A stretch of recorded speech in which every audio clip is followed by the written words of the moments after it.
રાજ્યના પાટનગર ગાંધીનગરમાં જાઓ અને એમાંય જો તમે વિધાનસભા બાજુ કે સચિવાલય બાજુ જતા હોય તો એ વિસ્તારોની અંદર તમને દર 2 દિવસે કોઈક ને કોઈક આંદોલન કરતું દેખાશે। એ બેરોજગાર ઉમેદવારો હશે કે પછી એ ટેટ પાસ ઉમેદવારો હશે કે પછી એ માજી સૈનિકો હશે, એ પોતાને ન્યાય મેળવવા માટે આંદોલન કરતા દેખાશે। એ આંદોલનકારીઓ અનેક પ્રકારની રજૂઆતો કરે, રજૂઆતો કર્યા પછી સમય મળ્યા પછી સરકાર એમને સાંભળે નહીં અને એમની ધીરજનો, એમની આતુરતાનો અંત આવે અને ત્યાર પછી એ આંદોલન કરવા માટે મજબૂર બને। આવા જે આંદોલન કરી રહેલા જે ઉમેદવારો કે માજી સૈનિકો છે એમની વહારે હવે બોટાદના ધારાસભ્ય ઉમેશભાઈ મકવાણા આવ્યા છે। ભલે આમ આદમી પાર્ટીમાંથી રાજીનામું આપી દીધું, ભલે ભારતીય જનતા પાર્ટીમાં એ જોડાયા નથી, પણ એક પછી એક રાજીનામું આપ્યા પછી એમની આક્રમકતામાં વધારો થયો છે। માજી સૈનિકો અને ટેટ પાસ ઉમેદવારો છે એમના માટે ઉમેશ મકવાણા પોતે આંદોલન પર બેઠા છે, એમની વહારે આવ્યા છે। ઉમેશ મકવાણા શું કહી રહ્યા છે સરકાર પર પ્રહાર કરતા સાંભળીએ। ગાંધીનગર સત્યાગ્રહ છાવણી ખાતે જે ભાવિ શિક્ષકો છે એને અનામત આપવામાં રાજ્ય સરકાર દ્વારા ક્યાંક ને ક્યાંક કંજૂસાઈ થઈ રહી છે।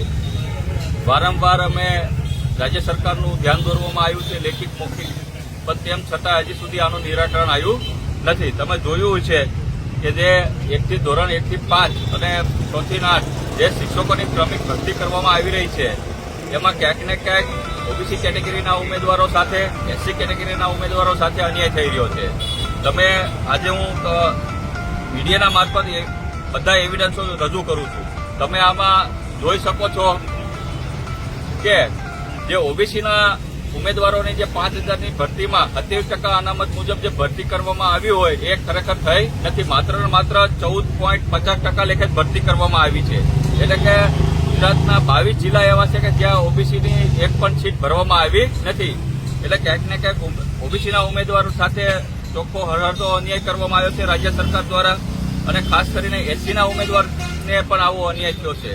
તમે જોયું છે કે જનરલ કેટેગરીનું જે મેરિટ હોવું જોઈએ, જે 51.95% એ જનરલ કેટેગરીનો જે વિદ્યાર્થી છે એ શિક્ષક તરીકે નિમણૂક પામી ગયો છે, અને એની સામે જે ઓબીસીનો કેન્ડિડેટ છે જે 68.55% ઉપરનું મેરિટ ધરાવે છે એ આજે સત્યાગ્રહ છાવણી ખાતે એ ઉપવાસમાં બેઠો છે, નોકરી માટે સરકાર પાસે ભીખ માગી રહ્યો છે। શરમજનક આ બાબત છે।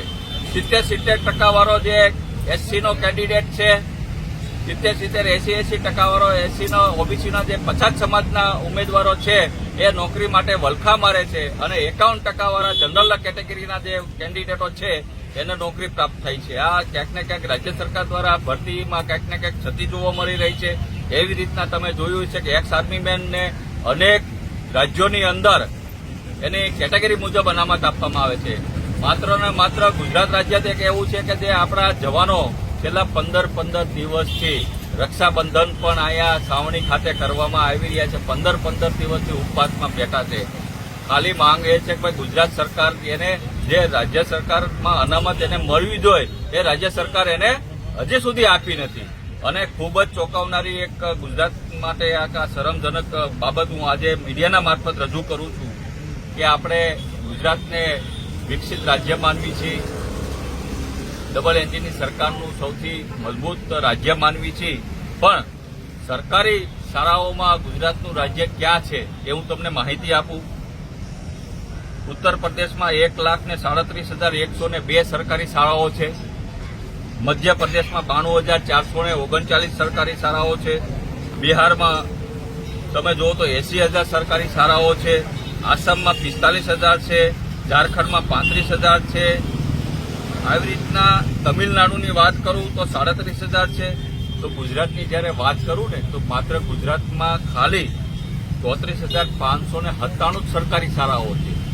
14મા ક્રમે ગુજરાત અત્યારે આવી રહ્યું છે। એટલે કે સૌથી ઓછી સરકારી શાળા ધરાવતું જો રાજ્ય હોય ને તો આ ગુજરાત છે। એટલે ગુજરાત માત્ર શિક્ષકો સાથે જ અન્યાય કર્યો છે નહીં, ગુજરાત સરકારે ગુજરાતની પછાત સમાજની જે જનતા છે એની સાથે રાજ્ય સરકારે અન્યાય કરી રહી છે। ખરેખર હાલ અત્યારે ગુજરાતની જે પોપ્યુલેશન છે, વસ્તી છે, 7 કરોડ ઉપર છે। એટલે કે વસ્તી મુજબ આપણે સરકારી શાળાઓની સંખ્યા જો કરવી હોય ને તો 1 લાખ કરતા વધારે સરકારી શાળાઓ ગુજરાતની અંદર આપણે બનાવવી જોઈએ. એની જગ્યાએ માત્ર ને માત્ર 34,000 જ ગુજરાતમાં સરકારી શાળાઓ છે. એટલે ચોખ્ખું આની ઉપરથી સ્પષ્ટ આપણને દેખાઈ રહ્યું છે કે જે રાજ્ય સરકાર છે એ ખરેખર શિક્ષણ વિરોધી નીતિ ધરાવે છે. એટલે ગરીબના છોકરાઓ ગરીબ જ બને. ગરીબના છોકરાઓ ક્યારેય હવે આઈએસ બનવાના નથી. ગરીબના છોકરાઓ એન્જિનિયર બનવાના નથી. ગરીબના છોકરાઓ ક્યારેય શિક્ષક બનવાના નથી. ગરીબના છોકરાઓ મજૂર જ બનવાના છે. એ પ્રકારની નીતિ રાજ્ય સરકાર દ્વારા કરવામાં આવી છે. એટલે ચોક્કસપણે આજે અમે બંને સંગઠનને હું મારું સમર્થન જાહેર કરું છું. એટલે ગુજરાતમાં અનામત બચાવો આંદોલનને હું મારું સંપૂર્ણ ધારાસભ્ય તરીકે હું આજે સમર્થન જાહેર કરું છું. તો હવે ઉમેશભાઈ મકવાણાએ ધુરા સંભાળી છે. એક તરફ એવી ચર્ચાઓ ચાલી રહી હતી જ્યારે એમણે રાજીનામું આપ્યું આમ આદમી પાર્ટીમાંથી, તો એવી ચર્ચાઓ હતી કે એ ભારતીય જનતા પાર્ટીમાં જોડાશે, ભાજપમાં જોડાશે કે કેમ એ તો ઉમેશભાઈ જાણે. પણ ઉમેશભાઈએ રાજીનામું આપ્યા પછી એ આક્રમક મોડમાં દેખાઈ રહ્યા છે અને વધારે ને વધારે એમના વિસ્તારની જનતા માટે કાર્યો કરી રહ્યા છે. આ શું સૂચવી રહ્યું છે એ સમજાઈ નથી રહ્યું, પણ એ ટેટ પાસ ઉમેદવારો અને માજી સૈનિકોની વહારે આવ્યા છે. ઉમેશભાઈની પ્રતિક્રિયા પર તમારું શું મંતવ્ય છે આ કમેન્ટ કરીને અમારા સુધી પહોંચાડજો. અત્યારે આ વિડીયોમાં બસ આટલું જ. નમસ્કાર.